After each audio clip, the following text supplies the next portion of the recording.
Hello, this is Jay Rivka Asulin, founder and executive director of Ancient Roots Israel, the first international herbal conference in Israel. Our second conference will be happening this January 26th through 28th, 2021. I am standing outside here on a beautiful sunny day. You know the drill. Roll up your sleeves to the elbows, uncover your hair, hike up your skirts or roll up your pants if you have them, get in your bare feet. Find the sun, locate the sun, and turn your face. Take off your glasses if you've got them. I have transition lenses, so I have to really remember to do this. And let the magic happen. We're using the largest organ in our body, the skin, to transform transform the healing energy from the sun into vitamin D for our bodies. And 15 minutes a day is all we need to build and maintain a healthy immune system. Hi, okay, so I'm standing here with an Avena. Avena sativa is what we usually hear about. This is called, I believe, slender oat. I will type the Latin name. I think it's Barbara or something like this, but I'm not totally positive. So I'll type it in. But I just want to show you, these are oats. So sometimes you see the kids, they grab some of these oats, a handful of oats, and they throw it at each other, and however many stick to their friends' clothes, that's how many kids they're supposed to have. Usually they put it on their back, right? These are oats. These are oats. Oatmeal. Have you ever eaten oatmeal? Oatmeal comes from right here, from inside of here. Look at each stalk right here. Okay, this stalk, okay, also called the oat straw. The stem here, and you can see the leaves on the oat straw right here. Aren't these beautiful? They're just kind of luxurious. It reminds me of a long-haired woman, with her hair kind of flapping behind her in the breeze. Anyway, they're called oat straw because they're hollow inside, just like a straw. You could bite it and then suck up your drink if you want. In fact, my kids will probably get ideas from this video and try just that. Every part can be used. The aerial parts are what are typically used. So the oat straw are used as nourishing herbal infusions, teas, this sort of things, again with the leaves, okay? And you can use the straw really at any time. Different herbalists have different ideas about when is the best time to harvest, to wildcraft the straw. Some say before the plant goes to seed, some say after it goes to seed, but truthfully, you can harvest it at any time. You'll make different batches. See which ones provide the best medicine for you. See which ones resonate best with you. Everyone is entitled to their own opinion, and there's a lot of factors that go beyond a prescription of at this time only. Different seasons, different climates, different weather, different sunlight, different soil may lead to different properties at different times of the year. Okay, so each one of these stalks produces a bunch of these seed heads, and we've got a lot of them here, and each one of these little pods holds 2 seeds. So now I'm going to try my luck, okay, and try and see if, get these out of the way, and see if, yay! Did you see that? Mm-hmm. Oh, good. My daughter, Livia, is the camera lady today.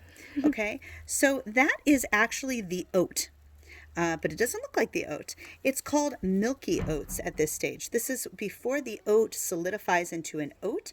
This is at the latex stage. So it's got one, go ahead, honey, you can. One is on this side, and there's a second one. Let's pop this one open here. Hang on. There you go. Oh, can you see that? So I'm going to pop this one open for us. There you go, on my thumb. Okay, and this here is one of the prime medicines of the plant. Okay, so when it solidifies, of course, it becomes an oat. You can have these whole oats. In Israel, they're called shibolet shuel organi. They're called organic oats. They don't have to be organic in order to be whole, but those usually require more cooking. You can make them in a pressure cooker. You can soak them overnight. What Quaker or Quaker oats, Israelis call rolled oats, Quaker, uh, after the company Quaker, the American company Quaker that rolls them. So they take them and roll them flat. So they're also called quick cooking oats, so that they cook really fast. If you can eat oatmeal, okay, so I think I was talking about rolled oats and how they're also called quick cooking oats because they cook very quickly. If you eat oatmeal, you should not have a problem with any part of this plant. Basic rule of thumb. Anybody can have an allergy to anything. Anyone can have an, kind of unusual reaction to a plant. So we all take personal responsibility for our own health and our own wildcrafting and knowing our own allergies and sensitivities and limits. But for most people, Avena is a very safe plant. So anyway, the two kind of main ways to use this for medicine that I'm aware of, and if you're aware of more, please leave it in the comments below, is to use the seed heads at that milky oat stage. Now, I toss the other one to the ground, but we've checked a couple of plants, a couple of pods on here now, a couple of these seeds, to make sure that they're milky oats. Look, you can see the latex still on my finger and on my thumb, that kind of chalky residue left over. This is an excellent, excellent nervine that's usually made into a tincture. So what you do, or will do, and I'll show you in the next videos, is use these milky oats, just the heads right here, put them into a jar and pour vodka over them. I'll show you that all in detail in just a few moments. Different herbalists have different preparations. Some herbalists like to take it and grind it up so that first of all, the cell walls are broken open on the seed heads. As you can see, you can't just harvest the milk. It's just like a little tiny drop in each one. So you can't just like squeeze it into a little container and hope that it will fill up, with latex. That's not how it's going to work. But some herbalists like to grind them up, some like to chop them up, some like to do different things with them, and that's all fine. You can do any of those things. But I'm just kind of a simple herbalist. I'm a simpler, and I believe with all my heart that herbal medicine is people's medicine, and all people are herbal people. We are all herbalists. And so even a busy mom of 7 like me, who has her kids running around all day and, has businesses to run and all these other things, I want this to be as simple as possible. I want to be able to just take off the seed heads, put them into, or the milky oats, these whole pods, put them into a jar, pour the vodka over it.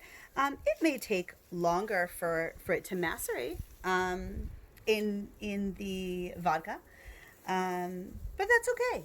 And, a lot of herbalists, they have their different proportions. There's been a lot of, there are herbalists who have a lot of scientific ideas about this, and some substantiated. They'll tell you different parts, like 1:5, 1 part herb to 5 parts menstruum, whatever that menstruum is. I don't. I just make it really simpler for, anyone who doesn't need to do all these calculations and doesn't have all the fancy materials or whatever. Put all the herb, pack up a bottle with the herb, pour vodka on it, the highest proof I can get, which here in my local grocery store is only 40% alcohol, and that's okay. Ideally, we would want 50%, but 40% is just fine. You take what you can get. If all you've got is brandy or wine or whatever, you use that as well and experiment. See if it's really extracting the properties from your plant into the menstruum that you want as you try different properties. So, okay, we take the seed heads, we put the pods whole, and we put them into a jar, which I'll show you. Now, a close-up of these, they look like oats because they have all these, things dangling off of them, but this particular species of oats, some of the prongs are more black than others. Okay, this one is green. I think some of them get really black. Let me try and get some more here. I'll put some in my hands. Can you see all that? Okay, so they look sharp, but they're not. They're not sharp. They're really bendy, but they do grab on to clothes. So, I'll take one and try and stick it on me. Hang on. I need to pretend I'm a kid throwing it at me. Maybe it won't work. Maybe Livia should throw some at me. You want to, or we'll use your sleeve? Here. Hang on. Whoop. Okay, well that's falling off. Well, they don't usually fall off. They usually stick to people. A fail. They're not sticking to me right now. Maybe. No, it's not a good material. Yeah, it's I don't know. Mine is better. Like the game. Maybe I don't have any kids, but I have 7. So there you go. It doesn't work. But anyway, it doesn't work for divining how many kids you have, as I've just demonstrated. Okay, but usually they do. They hang on enough to clothes, or more importantly, to fur, and get dispersed. This is growing as a wild weed. I will show you some other shots of my downstairs. This is just in my upstairs. Whenever I wildcraft, I want the environment to look the same as when I came in. I don't want someone to come in and say, whoa, there's an area missing a bunch of oats here. I don't want to be noticed. I'm going to take just what I need for me and my family, or if I were making this for clients, just for my clients or whatever, and leave all the rest, because this is their home. They belong here, and we don't want to jeopardize their health in any way. Okay, so that is how you use the tincture. Now, for the oat straw, I don't remember if I mentioned or not, but you can use the straw, you can use the leaves, you can make a nourishing herbal infusion. This is Susan Weed's idea. I believe she coined it, and I think she got it from her mentor, Juliette de Berkeley-Levy.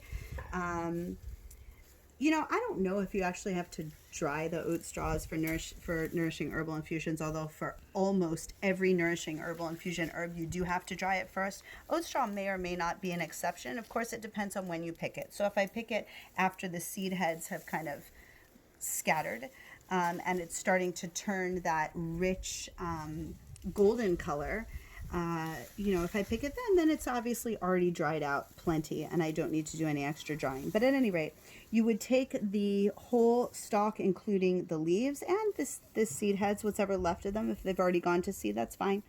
It's not a problem for these to get into your nourishing herbal infusion, these pods, into your nourishing herbal infusion or in your tincture.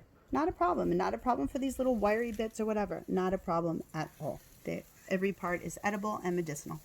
So you will take them, you'll cut them up into manageable pieces, or not, or just dry them up and kind of break them or stuff them in, and you measure out on a kitchen scale 1 ounce, which is about 30 grams, to 1 quart, which is about 1 liter of boiling water. So you'll take it in a jar, pour the boiling water over it, cap it tightly. I like to add a little bit of honey before I cap it, and medicinal honey, and then let it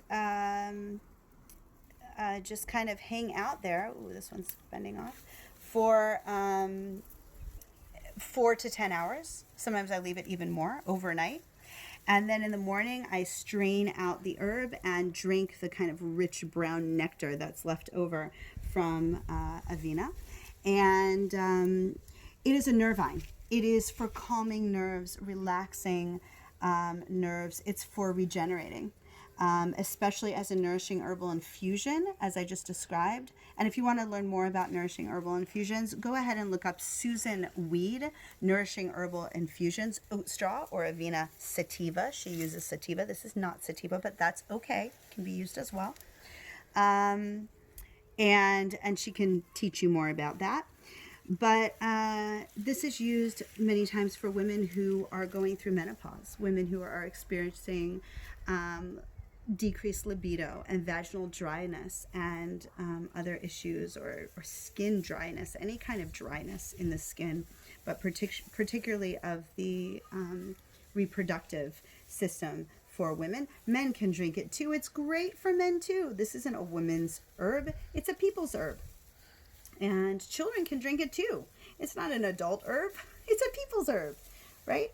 So that is how it's used, and it's very nourishing. And women have said that it's an absolute miracle, especially when it comes to menopausal and what's called perimenopausal symptoms, like the vaginal dryness and the decreased libido and painful intercourse and this sort of thing. Some women who have been on it for a very short amount of time, a week, 2 weeks, a month, say that it has been a total game changer for them and has completely resolved their problems and created an oasis in the desert for them. So again, this is a nourishing herb. It's like oats. It is oats. It's a food. So if you can eat oatmeal, then you can have this as your tea. You can have it long term. You can have it on a daily basis. You can have it as a nourishing herbal infusion. For the tincture is used also, the stalks are used as a nervine for calming and relaxing and for anxiety. So they can be made that way as a nervine, or I like to just take the dried stalks and simmer them over a low heat for about 20 to 30 minutes, something like that. And I feel that that's the strongest medicine for me personally. Try nourishing herbal infusion. See if that's what works for you. Try boiling it. See if that works better. I like adding honey to this. Its name is related to the horse.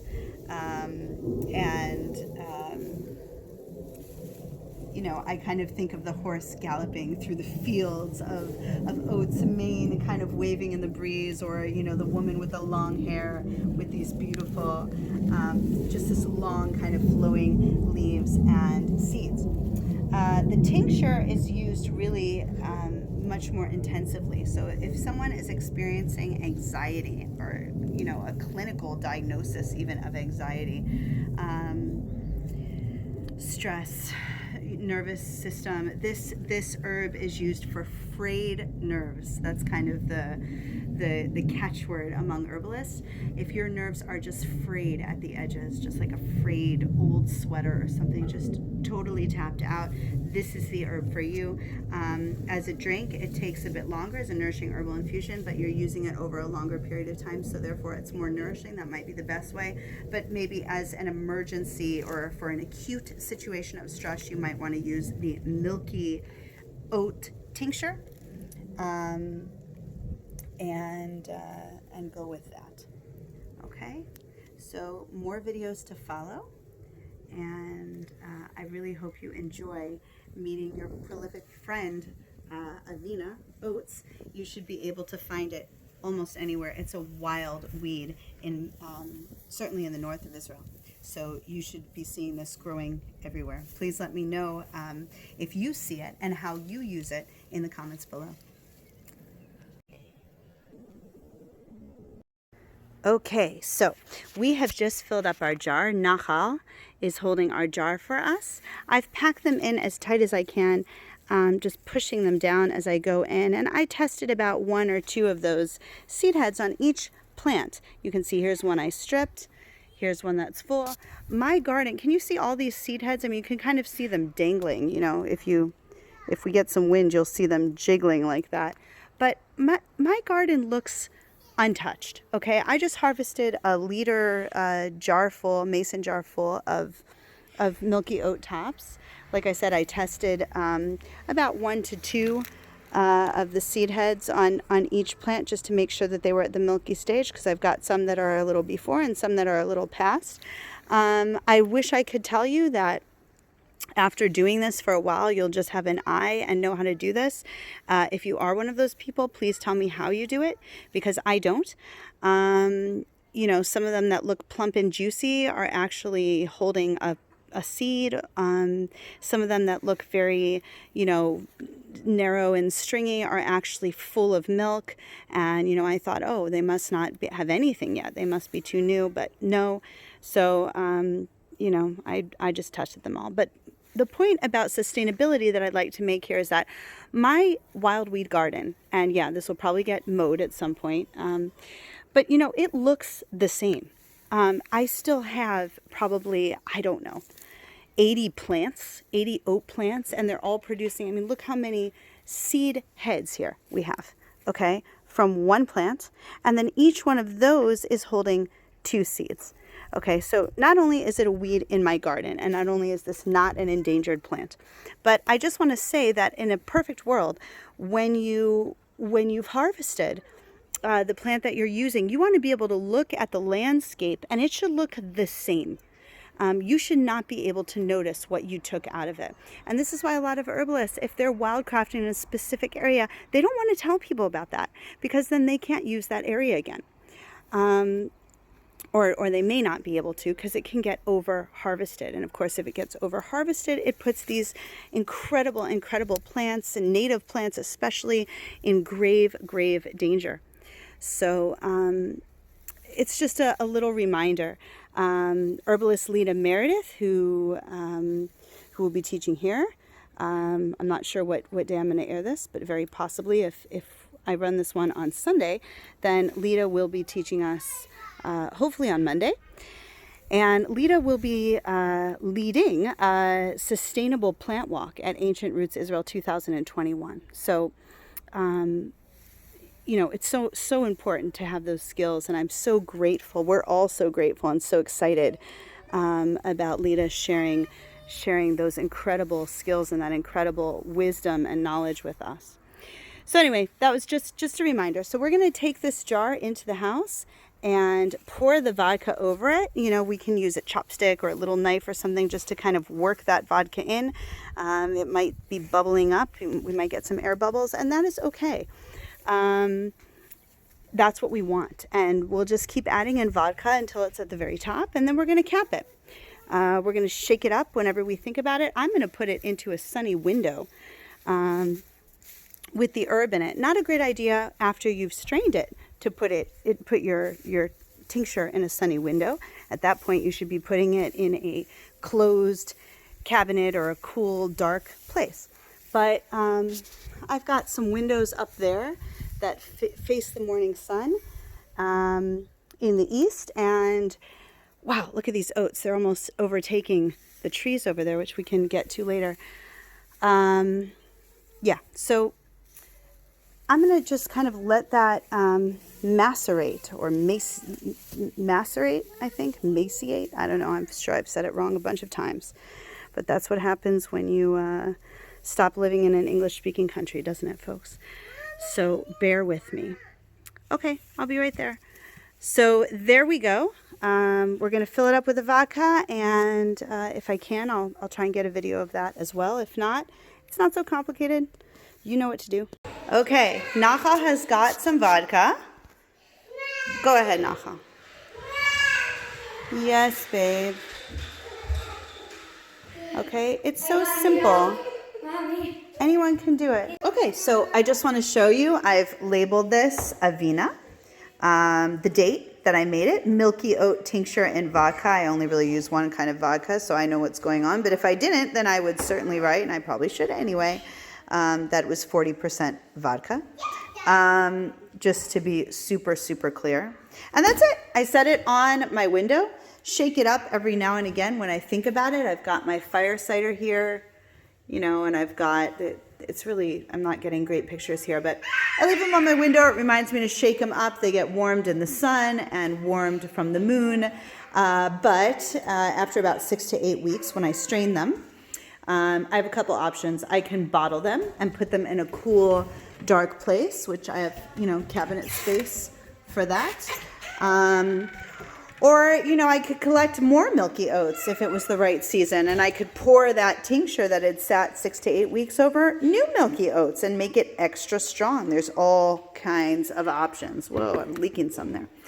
Anyway, once I'm done and I've strained off my tinctures and I've got them in their bottles in here all strained, I take them and put them in individual dropper bottles, and I kind of keep reusing bottles. I have new bottles too. But again, I don't sell my products. There you go. Okay, so I don't sell my products. I fill them up in bottles as needed. I take them over to the home apothecary right here. You can see I've got different medicines I've made, and I've got, did you see that right there? Sage and honey, Biden's tincture. This is Gila medicine right here. Gila taught us about Biden's. This is Biden's Alba and Pelosa. And Gila makes some great products, some salves. There's her Manuka honey salve. There's her sweet charcoal salve. And I love Gila, so I love having her products close by. And it reminds me of Gila. And that charcoal salve reminds me of a funny story about Bettina at Ancient Roots Israel, if you were there. And that's it. that's all I do. I have it ready. I've got my home apothecary. I make medicine from fun. You can too. Look at all these little fun projects I have with the kids, and they're making their own lavender oil and olives and different things fermenting and happening. Herbal medicine is people's medicine. All people are herbal people. We are all herbalists. If I can do it, you can do it too. You don't need to be a professional. You don't need to be an expert. You can choose to incorporate herbal medicine that you've made yourself or purchase from others who make it themselves into your health regimen. Thank you, and please leave your comments below.